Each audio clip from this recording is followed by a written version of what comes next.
Ladies and gentlemen, boys and girls, grab your popcorn, grab your sodas, find your seats. We have a podcast for you tonight. In this corner, we have from Olive Branch, Mississippi, from JTG Doherty Racing, we have Ricky Stenhouse Jr. And in this corner, from Las Vegas, Nevada, with hopefully his boss holding his watch, we have Kyle Busch. And this is the Lap Down Podcast. I am your host, Greg Farmer, and we have Valentino, Jamie, and JP tonight. How are we doing, fellas? Freaking awesome. What's up? Let's get it What's on. going on, everybody? Let's get it on. Let's get ready to rumble. I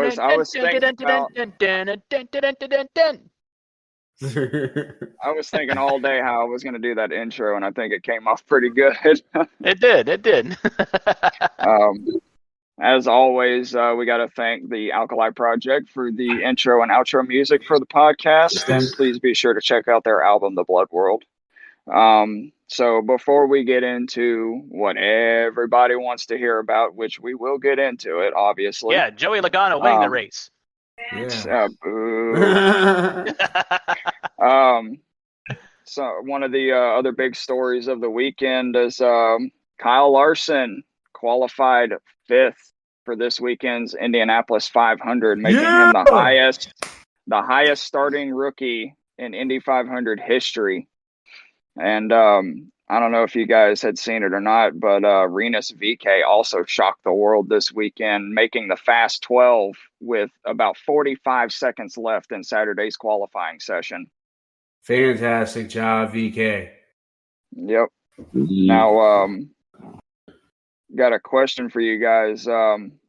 Does Larson's running from Arrow McLaren in the Indy 500? He starts P5. Does he have a legit shot to win the Indy 500? I would say yeah. I would say it's 50-50. He's got to get off to a good start on Sunday afternoon in Indy, in my opinion. I think there's so much hype with him winning the Indy 500 and the Coca-Cola 600 all in the same day. He's going to retire as all get out. But I think he can do it. Yeah. Someone was saying what's going to happen if he ends up winning the 500. Well, that was actually going to be another question I was fixing to ask. If he does win the Indy 500, obviously there's a lot of media obligations and stuff after the race and stuff like that. How would that possibly impact his arrival for the Coca-Cola 600? I mean, the race would probably be a quarter of the way into it by the time he got there. Which plans is Justin Allgaier will be driving the 5, if need be, all the way up until Larson gets there and he's ready. And then during a pit stop, they would do a driver swap. Yeah. That's what I would think. I mean, they were saying something about the possibility of maybe pushing back the start of the Coke 600 just a little bit, just in case. And then, there was news swirling around, too, that the possibility of President Trump attending the Coke 600, which could also have an impact on Larson arriving at the Coke 600 as well. Yeah. I don't think that would impact anything. In years past, whenever a former president or president is at a racetrack, yes, there's a heightened sense of security, but in this case, I'm sure that information will be set to where there's only one other authorized air vehicle to be in the surrounding area, which would be the helicopter for Kyle Larson. Yeah, I agree. Yeah. I'm not trying to state the obvious here. I mean, there's a lot of people who think that this is being a little bit overhyped, but this could be like one of the most historic Indy 500 Coke 600 doubles that we've ever seen. Yeah, I agree. Yeah, I mean, they may blame like the way social media is ramping up in today's day and age, along with all the different platforms that NASCAR is finding themselves in, which is all good for branding. But it helps when the driver that's being the pinnacle in this is Kyle Larson, who is continuing to show that he is one of the most talented drivers in this entire planet. Yeah. Yep. I texted my buddy this question, and I want your guys' opinion. If by some chance Larson does the impossible and wins the 500 and the 600, would he be put into the conversation as one of the greatest of all time? Yes. Definitely. I would say that would cement it. Oh, for sure. If he can do something like that, I mean, even if he can win the Indy 500, that's going to mark him down in history as one of the greatest drivers to do it. Because the Indy 500 has taken the lives of so many great drivers over the years, and just Indianapolis is a special place. And you gotta think of it this way: he's hard to get for media outlets like myself and us that go out down, but it would make it extremely hard for him to get on programs like this. It wouldn't be extremely hard, because everyone and their mother is going to want a piece of Kyle Larson. Yeah. It's just all of a matter of him finding the availability to be able to do something like that. The only thing I can say about the race on Sunday is that there's a 68% chance of rain, thunderstorms at 12:45 start of the race, and that chance of rain increases to 80% by 2 p.m. So they may not even be starting the Indy 500 that day. May have to race on another day or wait later. Yeah. So they miss 600 altogether. Well, they wouldn't wait too long to run the Indy 500, because Indy doesn't have lights. So if worst case scenario, they would run it on Monday, like Memorial Day, which I don't know if the Indy 500 has ever been postponed to another day. If I'm not sure. I was listening to Door Bumper Clear today, and they were saying, they were talking about the weather chances and stuff this weekend, and something along the lines of Tony Kanaan is the backup driver for Larson should he not be able to run the Indy 500 if it gets pushed to later in the day. But that'd be a bummer. It would. But if, let's say they had to run it on Monday, then obviously Larson would definitely be able to run it at that point. I say they run it Monday, and I say Sunday he'll be in Charlotte because they got about a 24 to 35% chance all throughout the night. Not extremely high compared to the years before, is where it's completely rained, and I got sick as a dog last year. It's crazy. Yep. Well, I guess we'll just have to. Races and getting sick, huh? I don't know what's going on, brother. Makes me nervous to meet you out there now. Oh no, you're good, bro. I don't know what happened. Well, here's hoping that we can see a historic day on Sunday. If not, then we'll see what happens Monday as well. Yeah, let's go, Larson. Get it done, baby. Yep. But they were in historic North Wilkesboro Sunday night for the All-Star race. The truck race had to be the truck race started on Saturday, but had to be finished Sunday morning due to just an absolute like literal monsoon that came over the track Saturday night.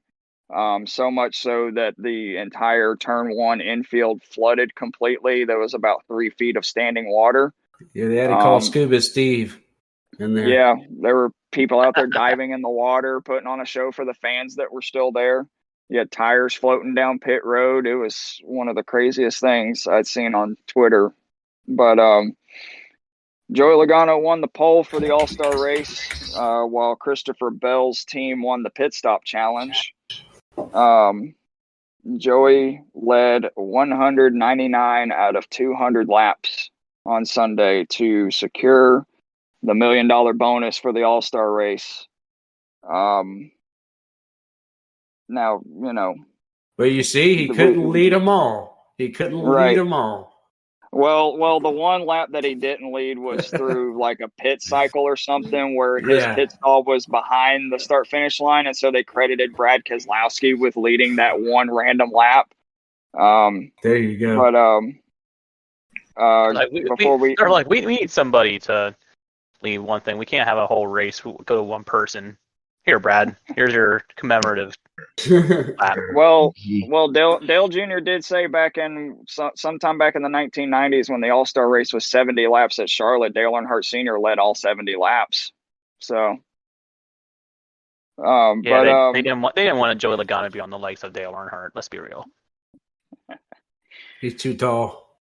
But before we get into the big juicy stuff, as we all know, they introduced the soft tire this weekend, and Friday's practice, the tire looked promising as far as tire wear and stuff. But Sunday night, they pretty much ran the soft tires all night. They ran 100 laps on those damn things before they pitted. Is it safe to say that the soft tire was fair or foul? I don't know. I mean, because they ran 100 laps on it during the race, didn't they? Foul.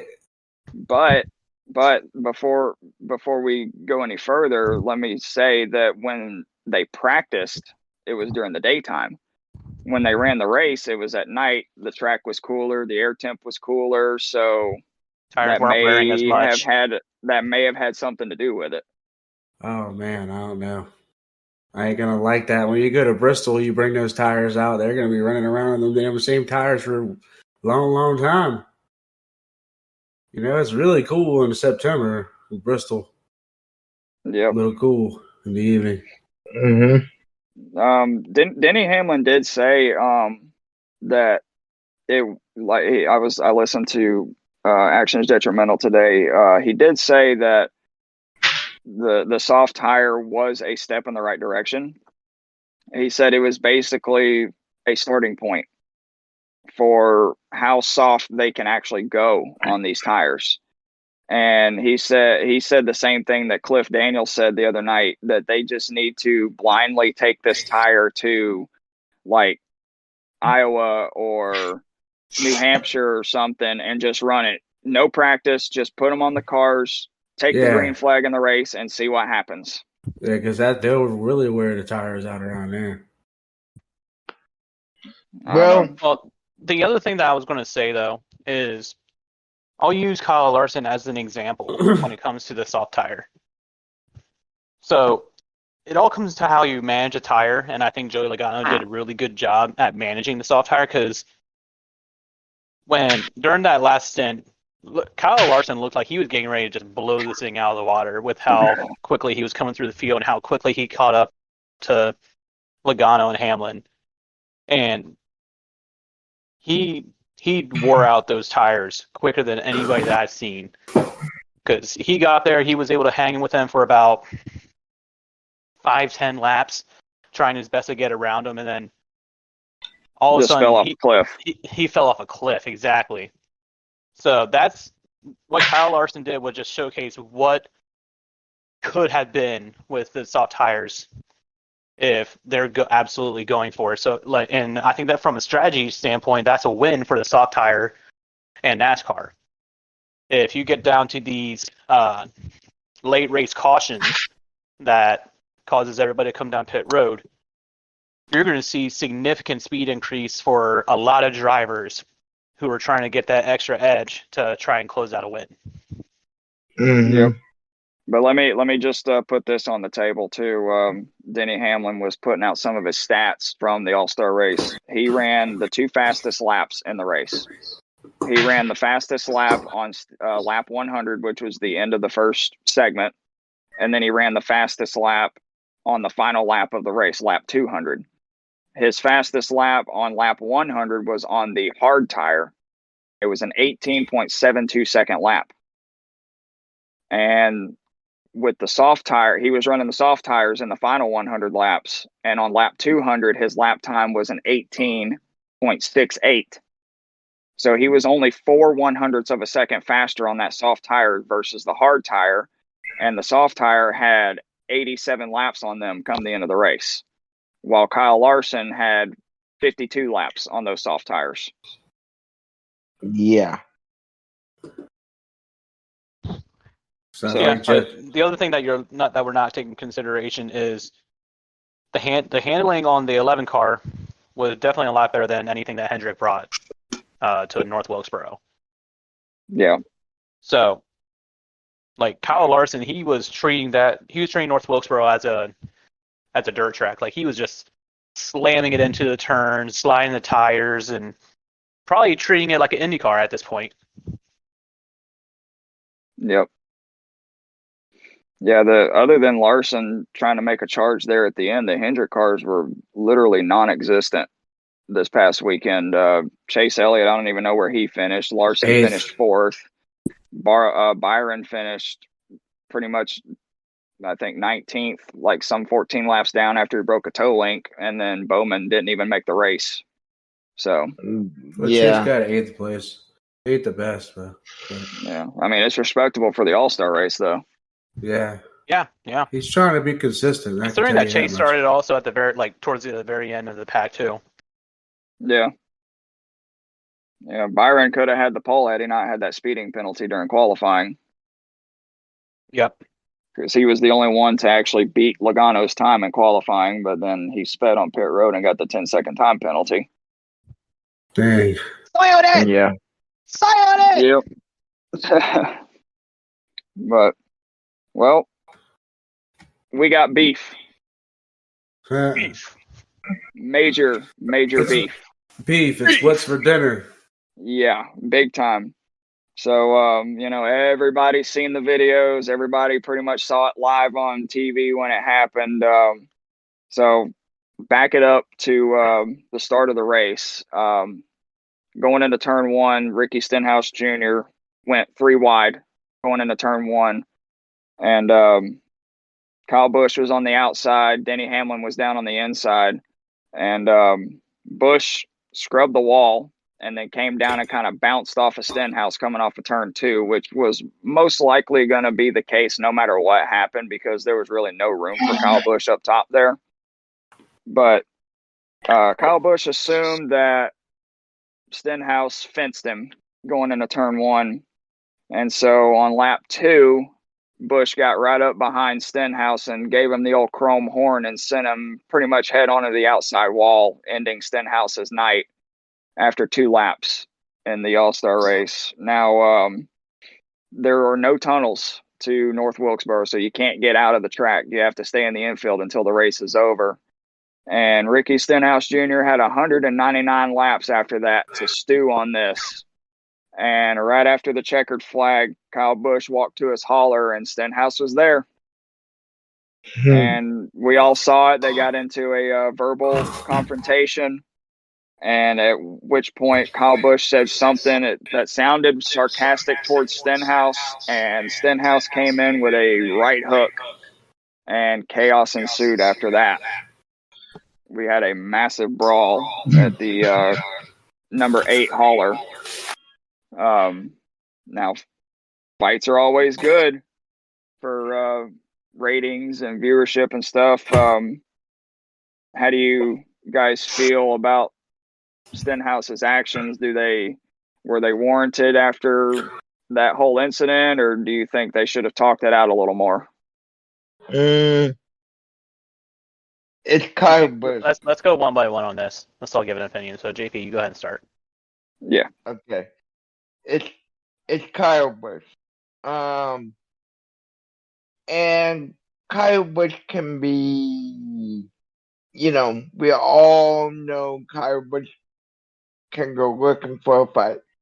Take when he wrecked the 33 truck of Juan Hornier back in the day, 2011. That ended in a suspension. Now, Bonnie, that wasn't under Carson, but Kyle Busch can go looking for fights. So, I mean, I'm not surprised it happened.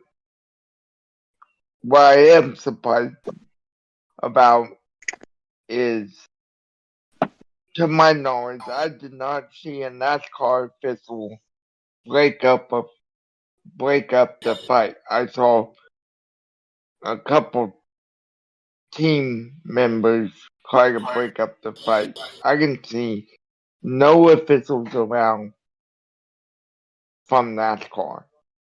Now, somebody else might have saw some officials around, but I sure didn't.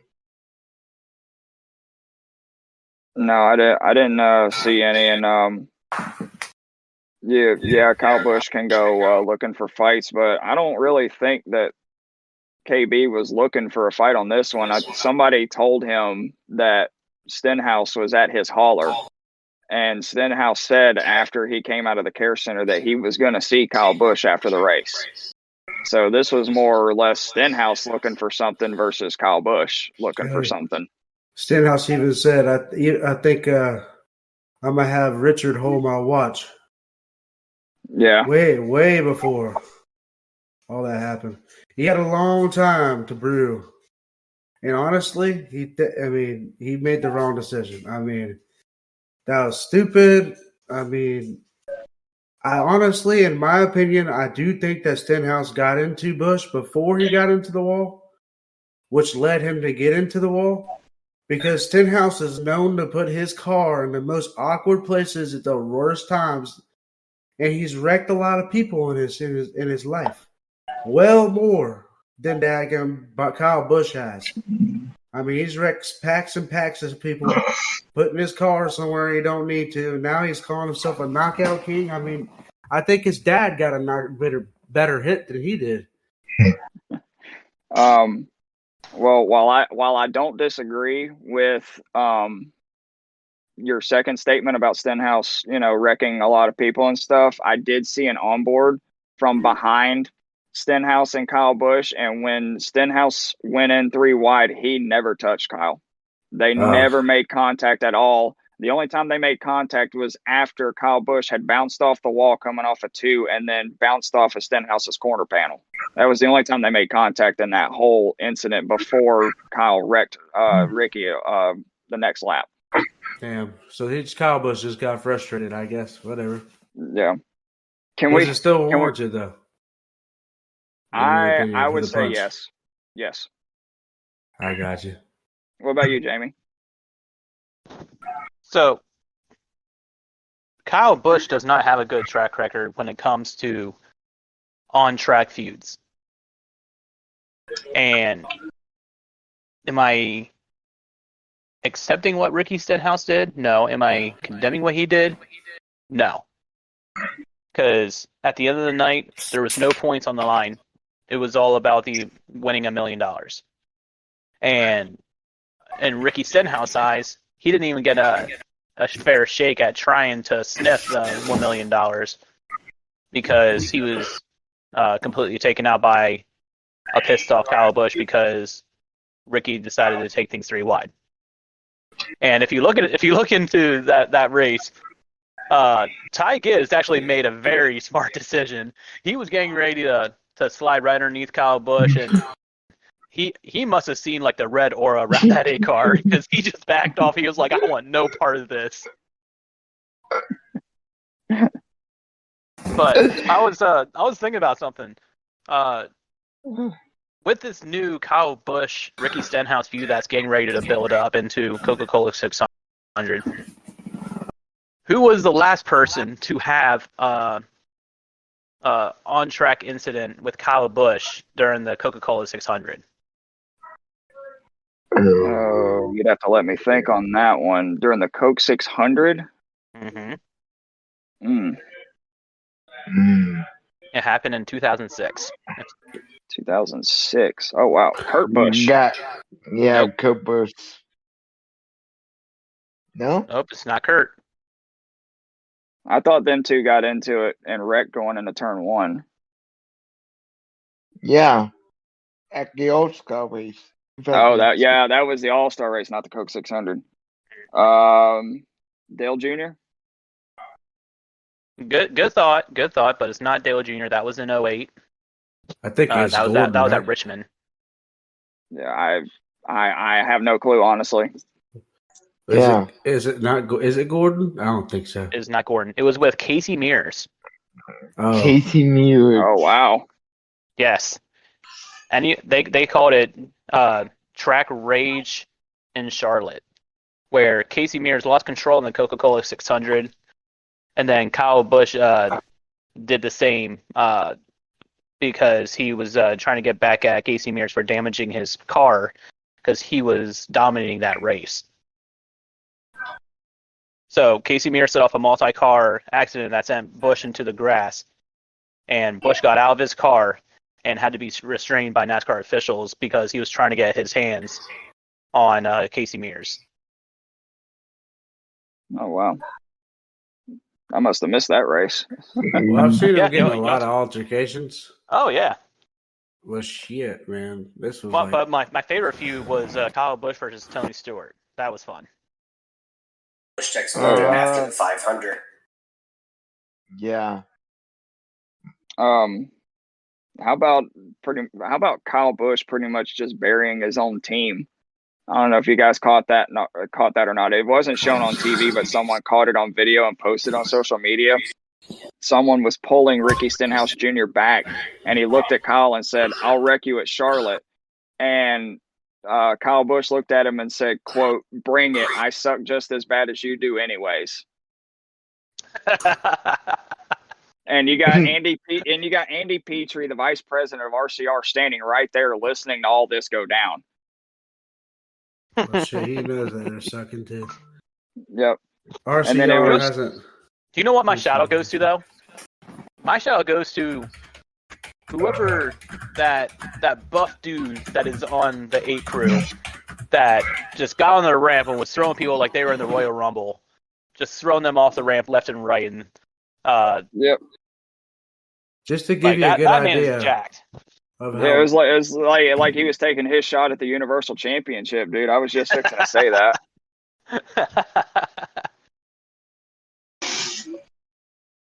Just to give you a good idea of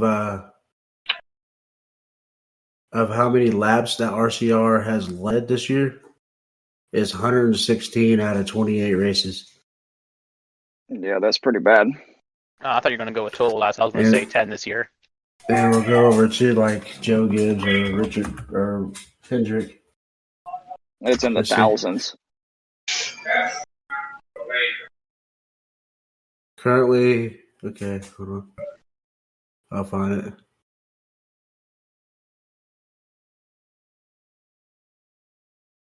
Joe Gibbs. But while we're waiting on wow, that it was posted about an hour ago. They had some sort of Patriot dinner at Richard Childress Racing, and someone asked Richard Childress about the comments that Stenhouse said about wrecking Kyle at Charlotte. And he said, and I quote, "If Ricky touches Kyle's 8 car, he will personally whoop his ass at Charlotte." So we may have another hold my watch moment on our hands this weekend, boys. Hold my watch. Oh, he ain't gonna do it. He probably got a call from the man. Richard Childress probably already called him. He's probably like, "Hold my watch," and Ricky's like, "I ain't need anybody to hold my watch. Let's go." Yeah, but If I was Richard, I would just call him and say, "Hey, you guys already punched it out. Let's go to next week. Let's forget about it. Come on, man. Don't put another $200,000+ car in a freaking wall for no reason." Yeah, well, I was just fixing to ask that question. Do we see this ending at Charlotte this weekend, or does it maybe carry on for a good portion of the season, this on-track feud? Well, given that, let's see, what's a good clock that Payback could come at? Well, given that we're to a time in the season where Fox is getting ready to make a transition to NBC and stuff, I see it happening at Iowa Speedway. They're going to duke it out on another short track. I was actually going to say the same exact thing, JP. Look at you. Me and you are on the same page. When did they go back to the Oval Indy? Oval Indy? July or August, I think. July 21st. Oh, wow. Yeah. That's going to be interesting. Mm-hmm. I wonder how the tires are going to eat away there because of the way the tires, the diamond groove. Oh, yeah. We may see some cheese graters at Indy. Oh, it's going to be unbelievable. I can guarantee it. Get your tickets now, guys.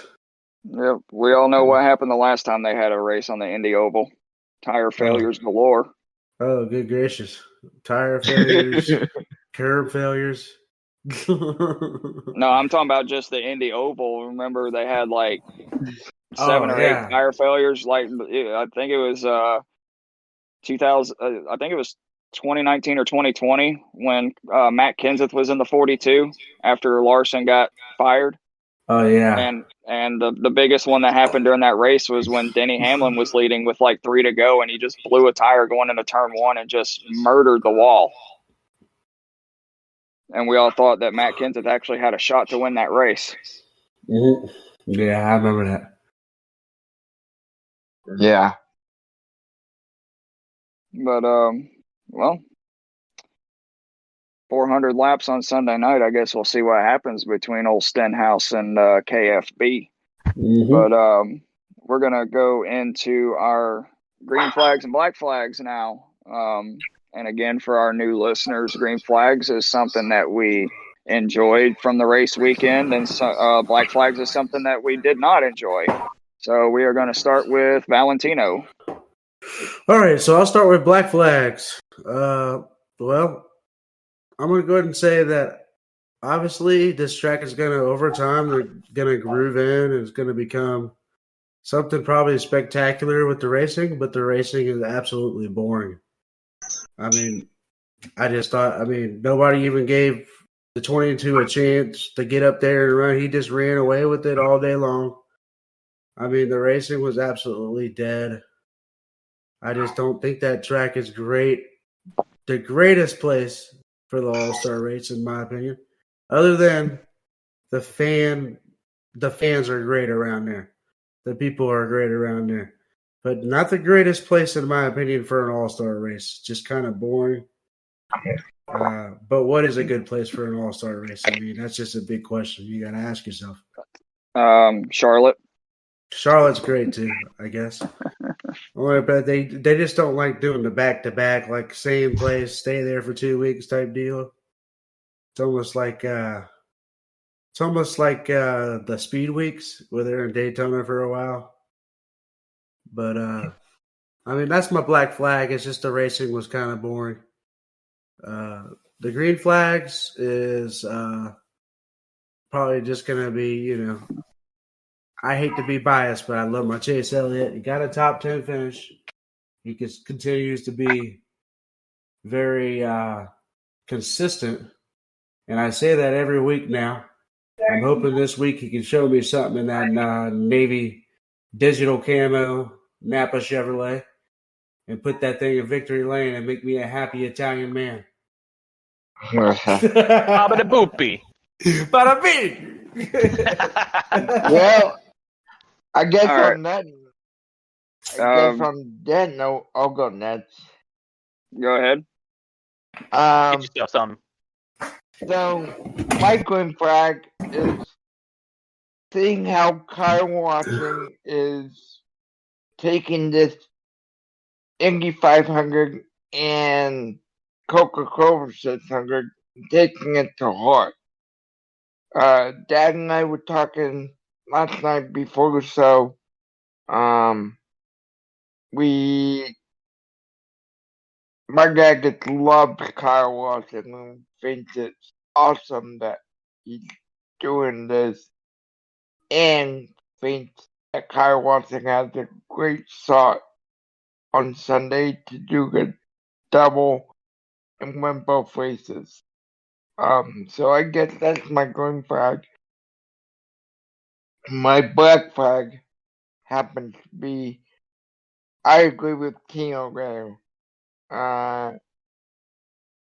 NASCAR didn't have, too many rules in the All-Star race.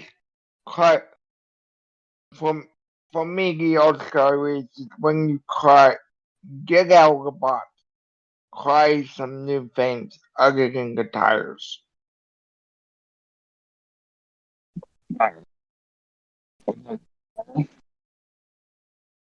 What do you think, Jamie or Greg? I think I don't know. The All-Star race racing, it can be exciting. There was some good racing that was going on the track. Like you had some 3-wide action going on throughout the entire race. Was. So I'm not going to say that the racing was boring because you just had to look towards mid-pack in order to find all the great driving moves that was happening because Joey Logano was taking full advantage of using those reds the entire night, which I don't blame him for if he's able to manage them correctly.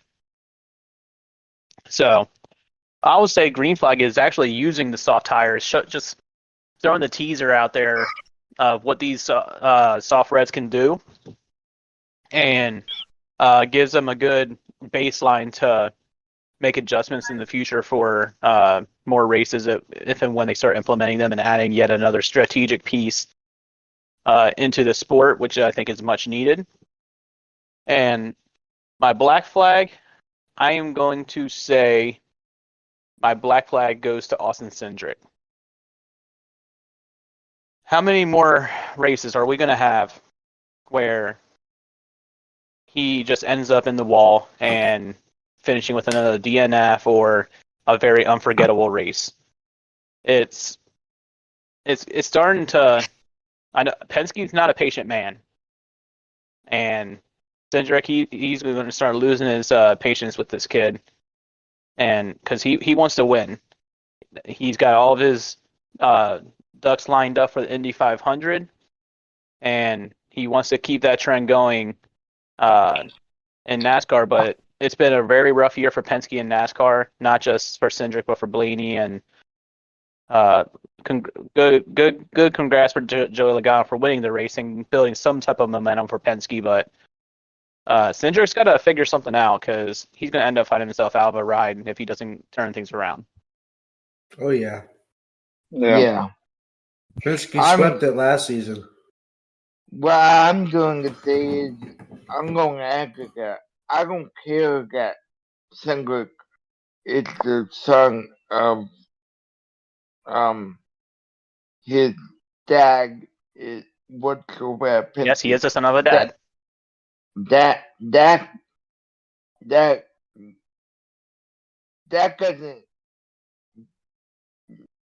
That boat's good for him staying in that car, but sometime that ice is going to break if Cindric doesn't turn around. Yeah, I mean, there's no chance. He's not going to make it much longer at Penske. No. They may put him in a 21 car. You never know. I mean, he's a one-time Daytona 500 champion, so it only makes sense. Yeah, but that's literally like the only thing he's done good during his Cup career. Oh yeah, exactly. So he'd be like Trevor Bayne, right? The 21. Yeah. I've got a couple of green flags. First green flag goes to NASCAR. We saw all the rains Saturday night and the floods at North Wilkesboro and all that. They did a fantastic job getting that place cleaned up Sunday morning before they resumed the truck race. I don't know if you guys seen it or not. They went out and did like an assessment, and they said that 40% of their parking lots were unusable. They brought in 880 tons of gravel to get those parking lots ready for fans to arrive before the truck race and the All-Star Open and the All-Star race. So big props to NASCAR for doing everything that they possibly could to make sure that the fans had a good experience on Sunday. And then my other green flag goes to our WWE tryout during the brawl that Jamie mentioned, the guy up on the number 8 Holler Gate, like he was participating in his own Royal Rumble match, just tossing people left and right. Get this man signed. The Panthers need him, man. He was the MVP of the entire night. Like all the focus and energy is on the main event matchup, but the X factor in the entire thing was that man on the ramp. Yep. Yeah. Yep. My black flag would probably, I don't know, like there was a lot of stuff that I enjoyed this weekend. It's really hard to find a black flag. Well, it's like the Hendrick. But I guess my black flag would have to go to Ricky Stenhouse Sr. He was right in the middle of that brawl, and he was all up in Kyle Busch's face, trying to get some punches in and stuff like that. Like he looks like he's about 65 years old. Looked like he was about to keel over from a heart attack if he took one more punch. So, Busch stayed that man. Yeah, Kyle Busch could have went wild on him. Could have gotten rowdy on him. But with that, gentlemen, it is the greatest day in racing coming up on Sunday. Yes, sir. We have the Monaco Grand Prix for F1 Sunday morning. Then at 12 o'clock noon, we have the Indianapolis 500. And then at 7:30 p.m. Sunday night, we have the Coca-Cola 600. We've been talking about it for weeks now. Kyle Larson doing the double and all that good stuff. So we're hoping and praying that Kyle has a good race for Indy, and hopefully that they can race on Sunday. But we are going to go into our race picks. Congratulations to Jamie for the one time he picks Joey Logano during the season. Logano wins the race, and it was worth double points. So Jamie took a commanding lead in race picks. So this week we are also going to do double points. We are going to pick one driver from the Indianapolis 500 and one driver from the Coca-Cola 600. And I have the wheel right here, and I will make the first spin. And it is going to land on, just barely. JP gets pick number one. All right. Give me Kyle Larson for both of them. Okay. Oh, he did it! He did it! I knew somebody was going to do it. Somebody was going to pick Larson times two. All right. Talk about doubling down for double points goes JP. Oof. This could be a huge day for JP on Sunday. It could.